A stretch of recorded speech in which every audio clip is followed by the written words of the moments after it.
create the torn paper effect, you're going to want to start with a color photo, and you're going to want to just begin right away by duplicating that layer and changing that duplicated layer into an auto black and white effect.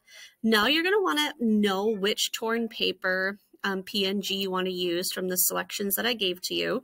And when you add that, you're going to add it as a new layer. So layer, add image as layer, and choose whichever one of those torn paper PNGs you would like. I'm going to go ahead and do this longer one, and you can rotate this. So if I didn't want it to go right across the center, I could move it.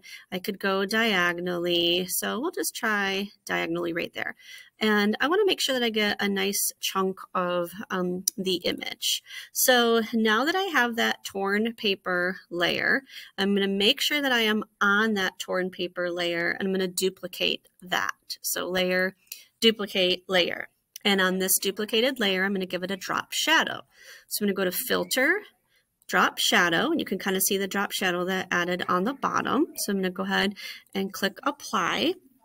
So this duplicated layer that has the drop shadow, I want to pull below my black and white photo.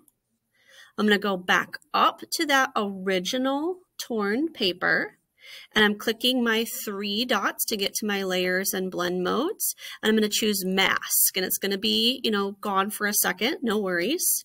You're going to right click and just merge that one layer down to combine with your black and white area, and you can already kind of see where that torn paper is showing up, but we're not done yet. We are going to grab that cutout tool that we learned about, make sure it is the draw mask.